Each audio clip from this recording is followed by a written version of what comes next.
akong gustong sasabihin mga kapatid, pero alam ko hindi po ito yung huli. Amen, praise God na makabalik kami dito mga kapatid. Praise the Lord. Amen. And if you have your Bible with you, please open mga kapatid in Genesis chapter 21 verse 1 to 8. Amen. Ito po yung key verse din po ni Sister Lina kanina. Genesis chapter 21 verse 1 to 8. Reading the word of the Lord. And the Lord visited Sarah as he had said, and the Lord did unto Sarah as he had spoken. For Sarah conceived and bare Abraham a son in his old age, at the set time of which God had spoken to him. And Abraham called the name of his son that was born unto him, whom Sarah bare to him, Isaac. And Abraham circumcised his son, Isaac being 8 days old, as God had commanded him. And Abraham was 100 years old, and when his son Isaac was born unto him. And Sarah said, God hath made me to laugh, so that all that hear will laugh with me. And she said, who would have said unto Abraham that Sarah should have given children suck, for I have borne him a son in his old age. And the child grew and was weaned, and Abraham made a great feast the same day that Isaac was weaned. Romans 4:19 to 21. Amen. Praise the Lord. And being not weak in faith, he considered not his own body now dead when he was about 100 years old, neither yet the deadness of Sarah's womb. He staggered not at the promise of God through unbelief, but was strong in faith, giving glory to God, and being fully persuaded that what he had promised, hallelujah, what he had promised, he was able also to perform. And this afternoon, I would like to preach the subject that says, the unchangeable promises. Tandaan po natin mga kapatid, na hindi po promise isa, but promises. Ang daming-daming pangako ang Diyos sa buhay natin. Ang daming-daming pangako ang Diyos sa iglesia na ito. Ang daming-daming pangako sa pamilya mo. At that is the promise of God. Heavenly Father, we ask your name, O Lord God, to pour out your Spirit in this place. Anoint our hearts, anoint our mind, O Lord God, to be receptive of your word, O Lord God. And let your Spirit be freely moved in our midst, O Lord God. Anoint your servant as a vessel of your word. In Jesus' name, in Jesus' name, clap your hands to the Lord one more time. Hallelujah!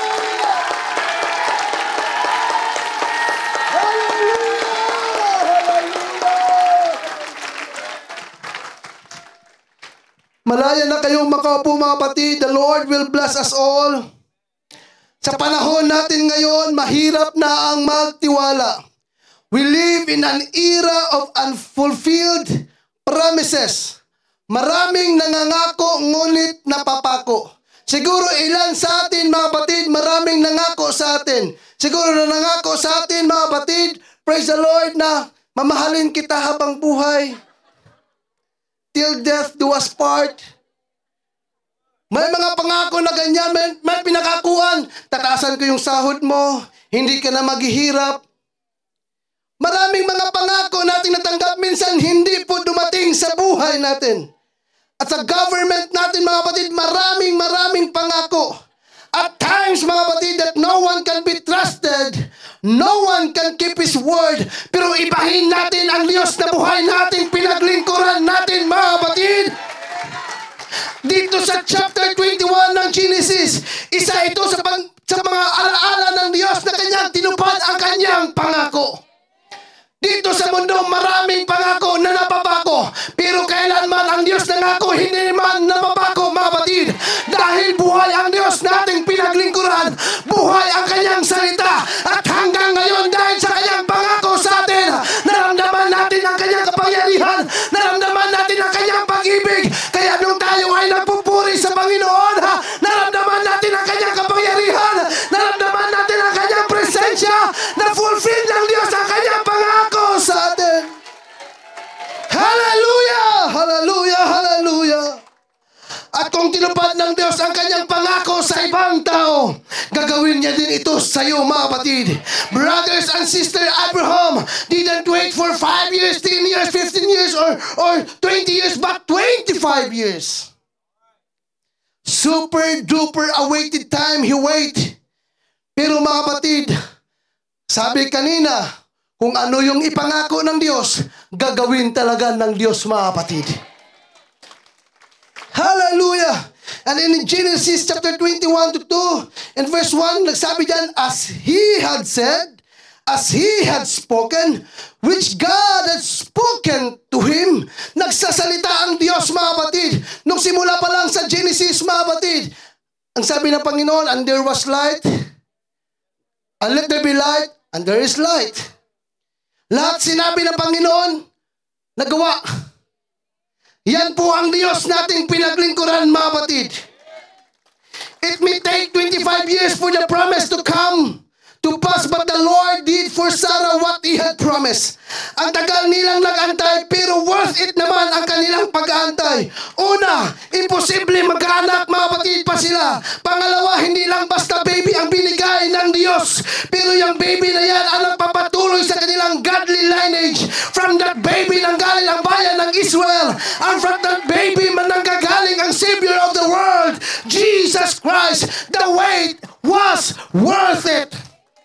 Huwag lang tayo magmadali, mga kapatid. Dahil kung lagi tayong nagmamadali, minsan sabi sa'yo pa, napandol. I preach in our church, delays are sometimes God's plan. Yung mga delays natin, mga kapatid, minsan, mga kapatid, amen, hallelujah, plano ng ating Panginoon. Pero mga kapatid, salamat sa Diyos na buhay siya. Naramdaman natin ang kanyang kapangyarihan sa dakong ito. Dagdag ko nga pala, mga kapatid, natupad ang pangako, hindi dahil perfect si Abraham. Kung tutusin ang daming pagkakamali ni Abraham, hindi perfect si Abraham, pero salamat na lang hindi perfection ang ingredient for this promise to be fulfilled. Na-fulfill ang promise dahil tapat ang Diyos sa kanyang salita. That's why, church, keep your expectation of God, because what He has promised, He will perform it. And that promise cannot be changed by man. And that promise cannot be changed kahit sino man, because that is the promise of God. And in Psalm 62 verse 5 says, my soul, wait thou only upon God, for my expectation is from Him. And in Proverbs 24:14, so shall the knowledge of wisdom be unto soul. When thou hast found it, then there shall be a reward, and the expectation shall not be cut off. And listen, kinote din to kaninang umaga, Numbers chapter 23 verse 19, God is not a man that He should lie, nor a son of man that He should repent. Has He had said, and will He not do? Or has He spoken, and will He not make it good? Maraming tao nasasabi sa atin na hindi na tayo gagaling sa ating karamdaman. Maraming tao nasasabi sa atin na pabagsak ka na. Maraming tao nasasabi sa atin na talunan tayo. Pero ibahin mo ang Diyos, dahil sabi ng Diyos, I will bless you, I will heal you. Kahit sino man ang magsabi na tao sa atin, mga kapatid, pakinggan natin ang tawag ng ating Panginoon. Pakinggan natin ang salita ng ating Panginoon. Because of what God said, gagawin talaga ng Diyos yan. Pwede ba natin palakpakan ang ating buhay na Diyos? And there's more verses that I am going to read about the promise of God. Kung ikaw ay natatakot, Isaiah 41 verse 10 says, so do not fear, for I am with you. Do not be dismayed, for I am your God. I will strengthen you and help you. I will uphold you with my righteous right hand. Kaya kung natatakot ka man, merong pangako ang Diyos, huwag kang matakot. Hallelujah. Minsan, mga kapatid, bilang isang tao, maraming tayong kinakatakutan. Minsan iba, takot sa mukha nila. Amen. Maraming kinatakutan kaya sa GPR, sa care group topics natin mga kapatid, kung ano yung kinakatakutan mo, mayroon tanong doon, anong kinatakutan mo? Maraming nasasabi, maraming natatakot, baka hindi niya ako sagutin. Wala yun doon, sa akin na lang yun. Amen. Maraming nagsasabi na mawalan ng mahal sa buhay. Amen. Mawalan ng trabaho. Natatakot mga kapatid. Hallelujah. Pero salamat sa salita ng ating Panginoon. Amen. Nino man, hindi kayang baliin to ng tao mga kapatid. Because it is promise. It has been promised. Deuteronomy 31:8. The Lord Himself goes before you and will be with you.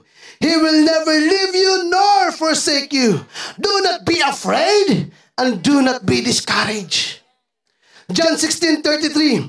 I have told you these things so that in me you might have peace. In this world you will have trouble, but take heart, I have overcome the world. That is the promise of God. Matthew 11:28-29. Come to me all you who are weary and burdened, and I will give you rest. Take my yoke upon you and learn from me, for I am gentle and humble in heart, and you will find rest for your soul. Thanks to the promises of God. 2 Corinthians 12:9-10. But He said to me, my grace is sufficient for you. For my power is made perfect in weaknesses. Therefore I will boast all the more gladly about my weaknesses, so that Christ's power may rest on me. That is why, for Christ's sake, I delight in weaknesses, in insults, in hardship, in persecution, in difficulties. For I am weak, then I am strong. Hallelujah! Hallelujah! Isaiah 40:31. But those who hope in the Lord will renew their strength. They will soar on wings like eagles. They will run and not grow weary. They will walk and not be faint. Mula sa pagpangalagad sa Ginoo, ayaw dyan mo pagluya-luya mga igsuhan. Salamat sa mga Bisaya. Amen, praise God. Sabi ko mga kapatid, sa paglilingkod sa ating Panginoon, huwag tayong mapagod. Huwag tayong sumuko mga kapatid. Dahil may pangako ang Diyos sa buhay natin. Don't stop believing. Don't stop expecting. So mga frustrated sa kanilang expectation, expect lang ulit. Hallelujah. Expect lang ulit. You know, mga kapatid, kanina while we pray, there is a prophecy, mga kapatid. And there is a revelation. Amen, praise God. Hindi alam si Sister Lina na sasabihin ni Papa Doji, mga kapatid, yung 3 stories building. Amen, nag-glimpse lang sa while nag-pray, mga kapatid. Amen, na yun ang ipag-pray. At hindi ko din alam bakit ko ito nalagay kagabi mga kapatid. Dahil may pangako ang Diyos sa kanyang salita. Amen, praise God. At alam ko na I declare it right now in the name of Jesus. Pag sinabi ng Diyos, gagawin talaga yan ng Diyos. Para sa atin, imposible. Pero sa Diyos, walang imposible.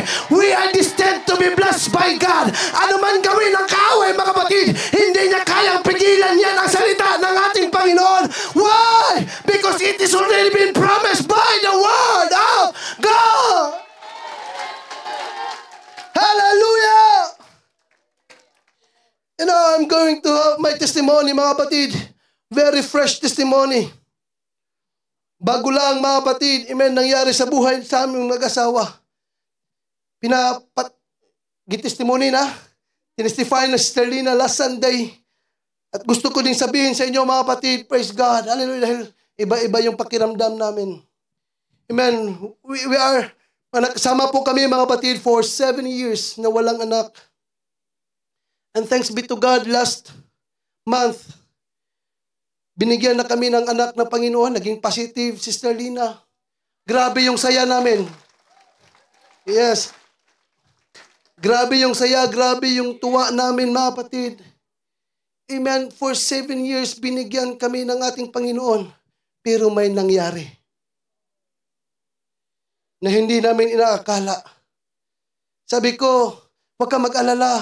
Dahil nung General Conference, pinakita na sa akin ng Panginoon na meron tayong anak na lalaki. Tapos, siya din mga kapatid, sabi ko, alam mo ba kanina nung nag-pray, pinakita sa akin, siya umiyak sa mga kapatid dahil siya din pinakita ng ating Panginoon. Pero bakit mga kapatid, amen, kung sa tao lang, bakit anong nangyari Panginoon, bakit nawala? Sa feeling ng isang tao mga kapatid, napakasakit. Kuya Idi.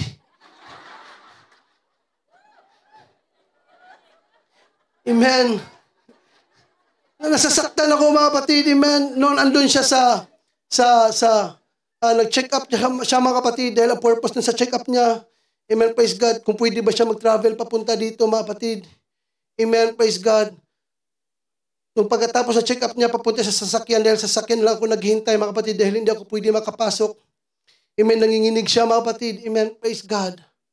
Sabi niya, hindi nabuo si baby. Ouch. Amen. Sabi ko, we wait for 7 years pero ganun. Iyak siya mga kapatid. Amen. Ang hirap pala mag-comfort. Kung ikaw din nasasaktan pero kailangan mo magpakita na malakas ka sa asawa mo. Amen. Nag-comfort ako sa kanya mga kapatid. Sabi, okay lang yan. Amen. May gagawin ang Panginoon. Wala kaming papunta from hospital, papunta sa bahay, hindi kami nag-uusap. Dahil, ang grabe talaga kung kaano inano ng Panginoon. Yung awit na, believe for it. Amen. Habang nagdadrive ako, amen, praise the Lord, hallelujah. Napakasarap ng presensya ng ating Panginoon na nagko-comfort mga kapatid. Hallelujah. Doon mga kapatid, amen, praise God, agad nakapark na kami doon sa amin mga kapatid, praise the Lord, umakyat si Sterlina. Nagpaiwan ako sa sakyan.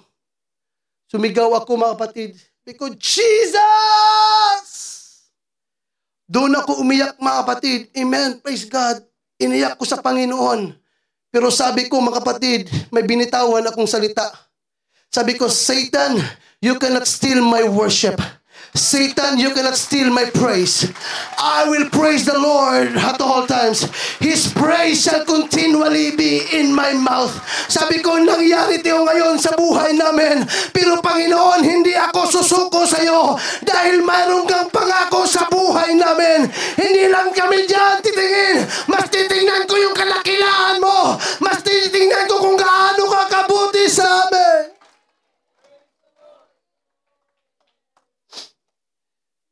Then mga kapatid, okay na yun. Na-comfort na ako. Amen, sa presensya ng Panginoon. That is Friday. Pagdating doon sa Friday night, Friday service namin, Friday fire service namin mga kapatid. Amen, praise the Lord. Dahil wala yung in charge sa sound namin dahil nasa bundok, mga kapatid, din malakas din yung ulan. Hindi siya makababa. Amen, sabi niya, Pastor, hindi ako maka-on ngayon sa mixer. Ako yung nag-on. Sabi ko, sige, ako na lang. Amen, praise God. Pag-on ko mga kapatid, nag-on siya. Pero hindi naman gumagana. Bago pa. Sabi ko, oh my God. Sabi ko mga kapatid, amen, bakit naman sinabay mo pa? Amen, praise God, hallelujah. Alam naman natin, ito yung kailangan natin, microphone, sound. This is part of our ministry mga kapatid. Amen, habang tinutroubleshoot ko lahat, nag-YouTube na ako, YouTube University mga kapatid, lahat ginagawa. Amen, praise God. Pati yung pinadala sa amin na Allen and Heath, inaayos ko din. Wala pa rin mga kapatid. Amen. Tumigil ako. Sabi ko, Panginoon, hallelujah, I will praise you beyond this problem. Inulit ko na naman, Satan, you cannot steal my joy. You cannot steal my happiness. Hindi mo kayang nakawin yung paglilingkod ko sa Diyos. Yung sold out ka na, pero may mga pangyayari sa buhay natin na minsan hindi natin maintindihan. Bawat isa sa atin, mayroon tayong pinagdadaanan na hindi mo kayang sabihin kahit kanino man na ikaw lang at ang Diyos na nakaalam. Minsan mga kapatid, itong problema na to, yung discouragement na to, mga kapatid, minsan ito ay talagang magda-down sa iyo, mga kapatid, na kinukuha niya yung kaligayahan mo. Kinikuha niya yung mga kapatid, yung kaligayahan mo sa paglilingkod sa Diyos. Then alam nyo ba, in John chapter 10 verse 10 says, dumating ang magnanakaw para lang magnakaw, pumatay at manira. Woo! Hallelujah! Yun po yung kaaway, yan po ang gagawin niya. Pero salamat, may pangako ang Diyos. Hindi lang doon. The thief does not come except to steal and kill and to destroy. Period. Pero may karugtong. Hallelujah. I have come that they might have life. And that they might eat more. Hallelujah. That come that they might have life. And they that have it come abundantly. That is the promises of God. Ngunit nais kong ideklara sa hapong ito, anuman ang ninakaw ng demonyo, babawiin natin to sa kapangyarihan ng pangalan ni Jesus. Huwag mong hayaan na kunin niya ang kagalakan mo. Huwag mong hayaan na kunin niya ang revival mo, yung anointing mo, yung prayer life mo, at pagiging masigasig mo. Church, if you want to be blessed by God, just still dance in the Lord beyond the problems. Just still worship the Lord beyond circumstances. Just still shout the Lord beyond our sickness, because there is a promise of God.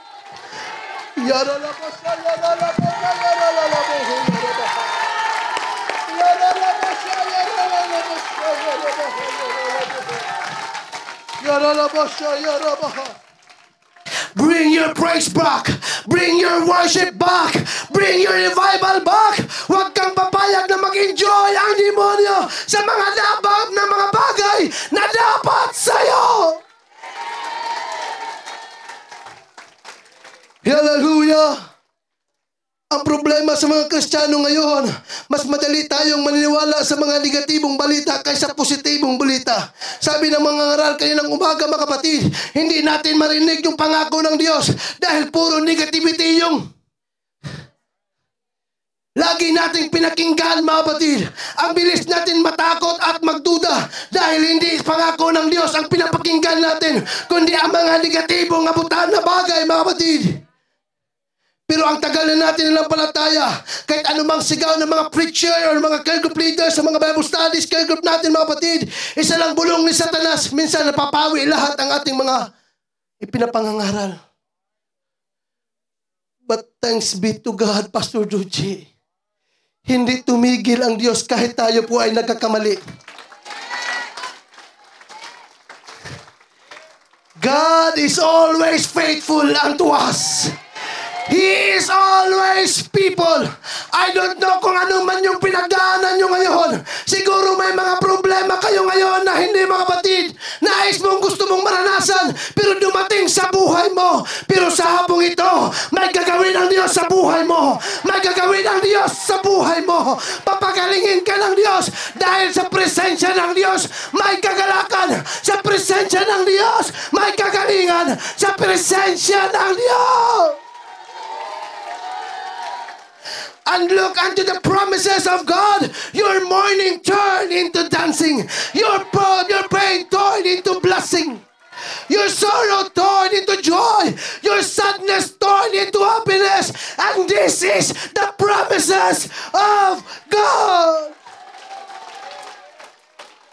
Mga kapatid, kung napapagod ka na sa buhay, Revelation chapter 21 verse 4 says, He will wipe away every tear from their eyes, and death shall no more. Neither shall there be mourning, nor crying, nor pain anymore, for the former things have passed away. He gives strength. In Isaiah 40:29, He gives strength to the weary and increases the power of the weak. Kaya nung panahon na ikaw ay hirap na hirap sa buhay at bigat ka na sa sandamakmak na suliranin, sabi ni Satanas, ayan na susuko na yan, magmumura na yan. Yan ang sabi ng kaaway sa'yo. Ngunit na surprise ang demonyo. Dahil umiiyak tayong sumisigaw, praise the Lord! Sumisigaw tayo, praise the Lord! Hallelujah! God is too right to be mistaken. God is too good to be unkind.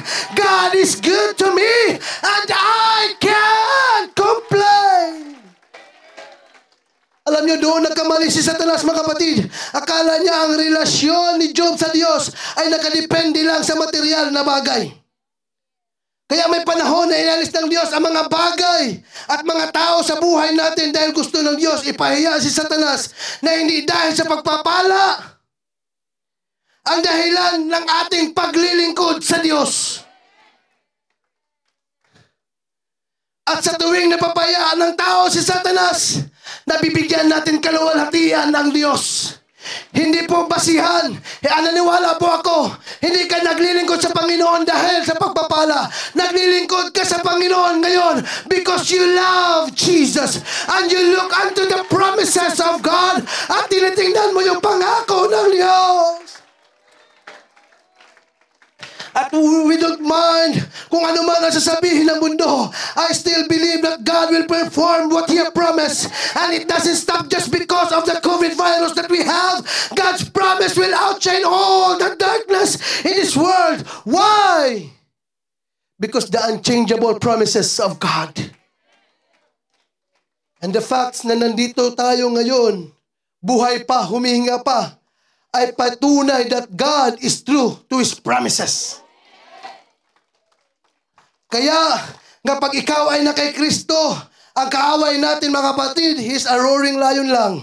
Kaya lang niya manakot, mandaya, magsinungaling, mangbulit, mang-trash talk, pero hindi niya kayang malamon hanggat nasa kamay ka ng dakilang pastol. At yan ang ating Panginoon. Pwede kanyang pahirapan sa buhay, pero hindi niya kayang kunin ang iyong buhay.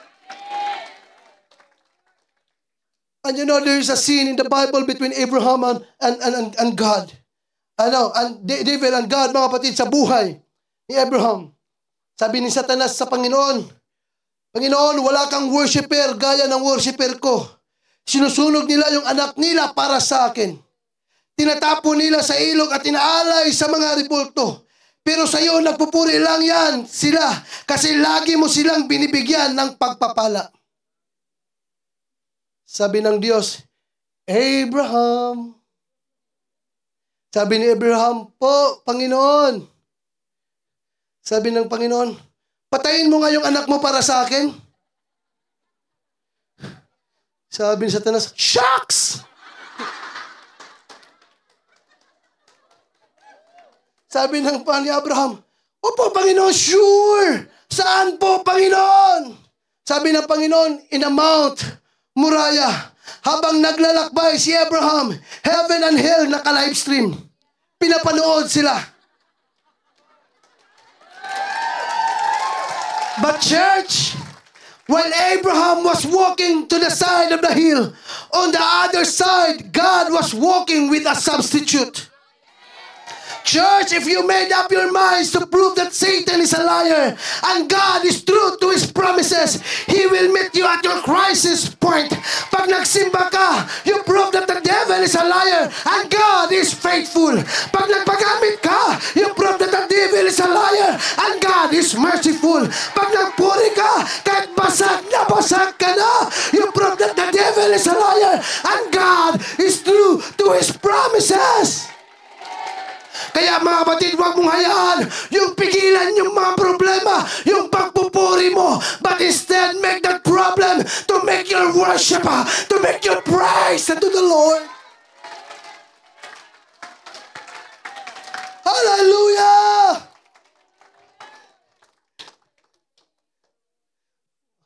Gusto niyo ba ma-stress yung kaaway niyo, mga kapatid?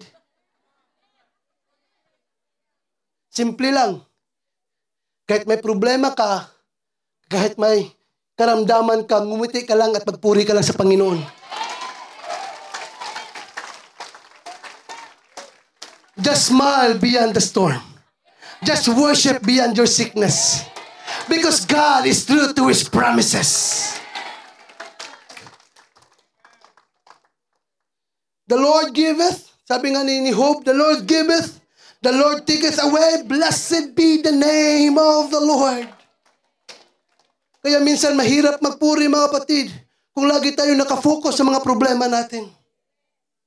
At nakalimutan natin ang mga pangako ng Diyos. Pero mga kapatid, walang kapangyarihan yung problema mo sa kapangyarihan ng Diyos. If you shout with faith and with authority, you know, even your problem will bow unto the King. Even your sickness will be bow unto the King. And His name is Jesus. And Jesus is here right now. We can feel Him in our head. We can feel Him in our feet. We can feel Him in our body. We can feel in this place. And the presence of the Lord is in this place. That's why no one can stop your worship. If you are looking at the promises of God, He deserves to be praised. He deserves to be worshipped. No one can stop you. Hindi po alam ng katabi mo yung problema mo. Hindi po alam ng katabi mo kung ano yung sa puso mo. Pero ang Diyos, alam niya yan. Kaya mga kapatid, just keep your worship. Just keep your praise. Just keep your dance. Just keep your shout. And shout, hallelujah. Lord, here I am. Yaralaba siya, yaraba. Come on, come on, come on, come on. There is these promises of God. Mayroong pangako ang Diyos sa buhay natin. Yes! Yes! Yaralaba siya, yarabahay. Yaralaba siya, yarabahay. Hallelujah! We are now in these last days.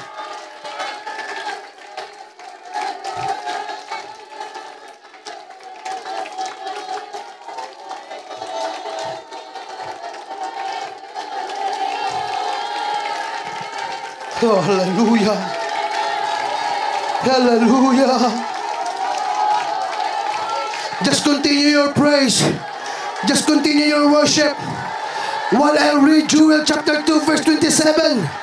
Ang sabi dito, and ye shall know that I am in the midst of Israel, and that I am the Lord your God, and no one else, and my people shall never be ashamed. And in 28 says, and it shall come to pass afterward that I will pour out my spirit upon all flesh. And your sons and your daughters shall prophesy. Your old men shall dream dreams, and your young men shall see visions. Ladies and gentlemen, Jesus is here right now, and He is going to pour out His Spirit. Why? Because that is the promise, says of the Lord. Come on, come on, come on. Kung ano man yung kabigatan mo, kung may sakit ka man ngayon, kung may problema ka man ngayon, just keep your worship, just keep your praise, because there is a promises of the Lord.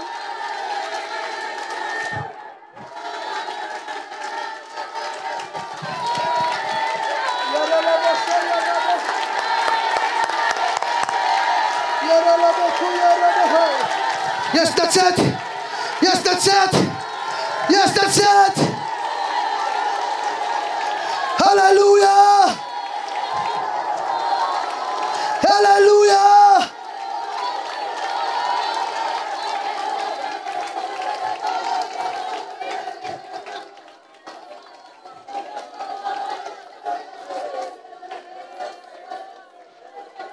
Hallelujah.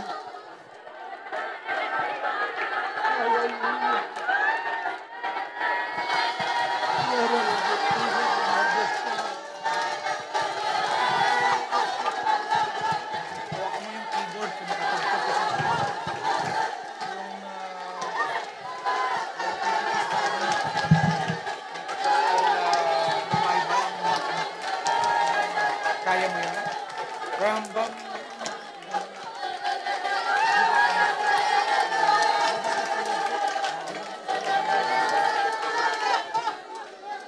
Be sensitive mga kapatid.